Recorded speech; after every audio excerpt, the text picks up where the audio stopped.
So I don't want to cry. I'm fine now. Like, I don't understand why I'm getting emotional. I guess I haven't thought about it or talked about it in a long time. Hey guys, quick no intro. So this is how you join our family here, and this is how you do it. If you want to do it, check it out. Also, we're on Patreon. Thank you guys so much for the support. Peace.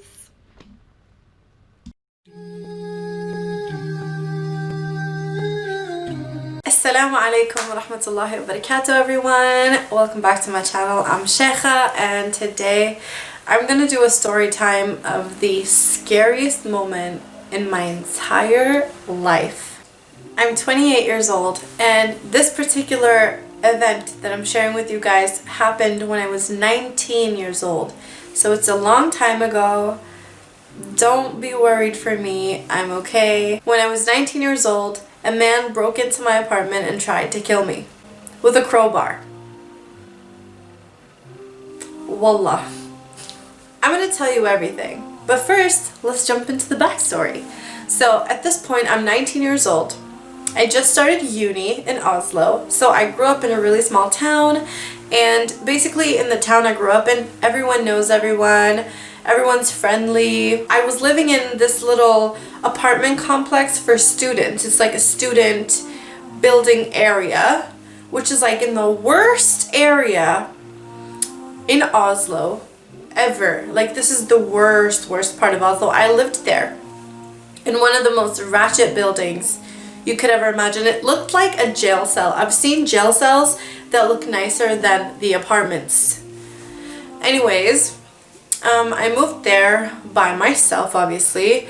It was like the whole apartment was as big as my bedroom now. SubhanAllah. It was the bathroom, the kitchen, which was a sink and one stove. Two stoves, sorry. Sink, two stoves, and toilet, shower, in its own room, and then living room, study area, and bed, just like in the same space. Okay, just to like give you guys an idea. So at this point, I had my first, if y'all don't know, I'm letting you know now, I went to school for acting, and I was about to do my first big TV role the next day in a very, very popular show called, in Norway, it went on since the 90s, up until when I was going to acting school. The show's over now, but it went on for so many years, as you guys can imagine. I didn't make it to the show, obviously. I'm going to tell you why. But later on, I made it to the show, and I think I was on it was the last season of the show ever that I was on, so which was really cool. There was a crazy man in the building who had a girlfriend, and I even remember her name. In these apartments, in the buildings, frequently the fire alarm would go off, and we would all have to evacuate the building. One of these days, the fire alarm went off, and I went downstairs, and then there was this girl that started to talk to me, and she lived upstairs to me, it turns out. She introduced herself. She was like, "Hi, I'm so-and-so, nice to meet you. I was just wondering, like, if you'd like to be my friend here, because I don't have any friends, blah blah blah." She was my age-ish, I think maybe a year older or something. I was 19, she would have been, what, 20? She was like, "I live with my boyfriend here, but he's like crazy. He beats the crap out of me every day." And I had heard a guy beating the shizzle out of a girl, like, on a regular, like all the time. You could hear her screaming all the time. But I didn't know it was her, right? Because I'd never seen them before, but I just knew someone in these apartments close to me is getting beat up. A girl is getting beat up by a man. Like, I could hear them screaming often. And I was like, "Oh, damn. Like, that's you?" You know what I mean? And she was like, "Yeah. So, can you just take my number next time you hear anything like that? Could you just, like, call me on my phone so maybe he'll get distracted and stop?" And I was like, "Sure! Give me your number, girl. I got you." You know what I mean? Girl power. So, of course, another time came along where I was home after school, going over lines, memorizing and whatnot, and I hear them going at it. They were like right above me. I hear that he's starting to hit her, and then he was like being so manipulative and gaslighting her. I remember hearing vividly, like, because I will never forget his voice. He was like, do you think I like hitting you? Like, I'm miserable. Like, I heard him say, I was like, oh my, what a psycho. So anywho, I called her. That's what I did. I called her on the phone, and I heard that they stopped immediately when her phone rang, because I could hear everything. It was the apartment above me. So I hear the phone vibrating, going off, whatever, and then he stops. And then it's like, who is that? And then they started fighting over that. So I didn't hear anything else. I didn't think about it for like, I don't know how long this was before that, maybe a week or something. But anyway, what I didn't know was what he looked like until like a couple of days later, where I saw them together at the convenience store right next to the apartments. And I was like, okay, that's what he looks like. Straight white dude, skinhead. I had a little boom box, a little speaker like this, a little boom box, where I used to play music. So I was getting myself hype, you know, for the next day. I had my first recording, and it was a huge deal. Had my outfit put out on my table, and like what shoes I'm gonna wear. Everything was ready for the next day. This was Sunday night, approximately around 7 o'clock or something.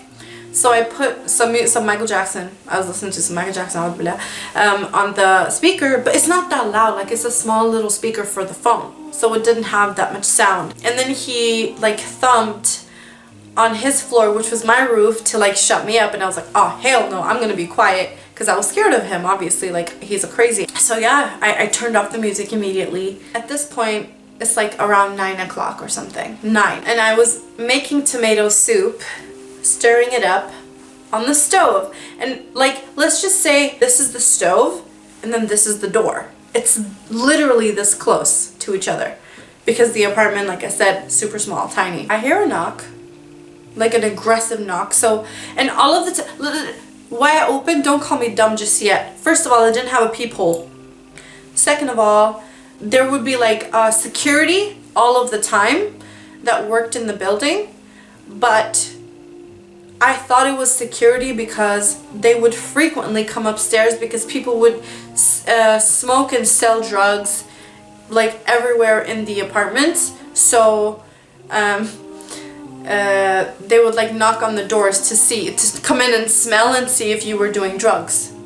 If like someone had complained about drugs, they would go to that floor and knock on every door just to see who is making the smell of drugs. So I thought it was them. I was like, probably one of those things again. Like, I didn't really have time to think, because this happened like that. So anywho, knock on the door really aggressively. I was just like, you know, I open the door, and then I see crazy eyes, big crazy eyes, and a crowbar on its way, a crowbar with the nail part out, on its way to my freaking forehead. The world stopped in this moment. Yeah, crowbar, just visualize this, okay?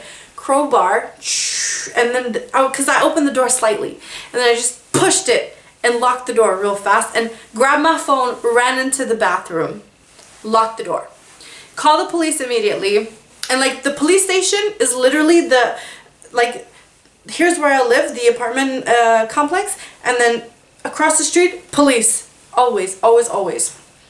It's not the police station, it's the, well, they're always there. Is it the police station or is it the emergency room? Anyway, so police is always ready. And I'm like, bro, there's literally a guy who's trying to come and kill me. Like, he's my neighbor. I've seen him. Like, I know who he is. He's my neighbor. He's trying to kill me. They're like, no, just stay on the line. And I don't know if anyone watching this has been in a situation where you think you're going to die and you accept it. Where you're just like, I'm going to die. And I was so scared that I was levitating. I was shaking, I was levitating. And I remember in that bathroom mirror looking at myself while the world is standing still, accepting that this is how I'm gonna die. Tonight is the night. And I remember I thought, I feel sorry for my sister because we had just fought on the phone earlier that day or the day before. I was like, damn, like she's gonna probably feel guilty forever for that, our last conversation. I don't wanna cry. I'm fine now. Like, I don't understand why I'm getting emotional. I guess I haven't thought about it or talked about it in a long time.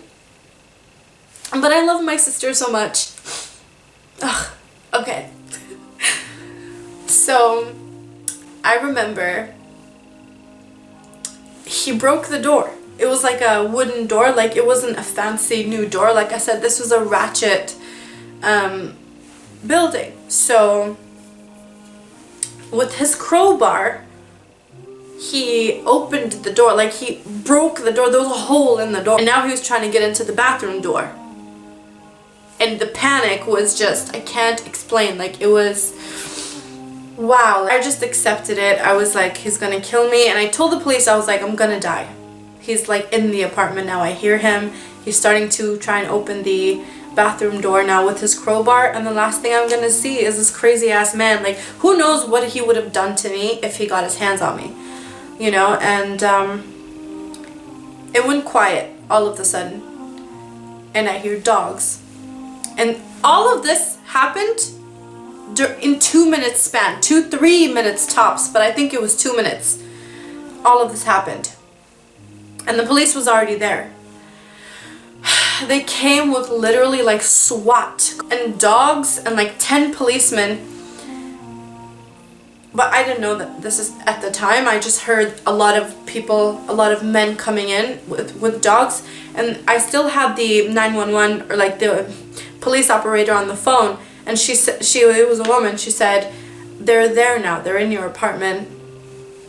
And I said, no, I don't believe you. How do I know that it's the police? I'm not opening the door. Hell no, like I'm not about to open the door. So they were like, no, like it's the police, you can open the door. So the police is knocking on the door. I was like, did you get him? Do you have him?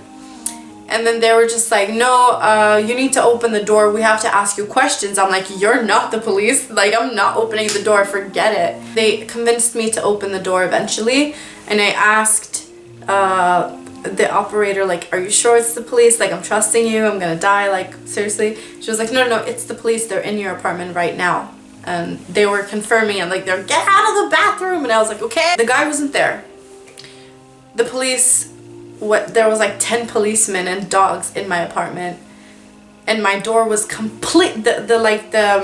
the door into my apartment was completely shattered. There was a huge hole in the door. When I came out, the police was like, are you in a gang? I was like, gang? No. Like, do you owe anybody money? I was like, no. Is maybe an ex-boyfriend. I was like, I don't have any ex-boyfriends. Like, I'm 19 years old. Like, what do you got? I'm going to school. I'm a little girl. Like, why are you asking me these questions? I'm like, and then they were like, well, but I was like, I know who did it. It was my upstairs neighbor. Go get him. They're like, no, we can't do that.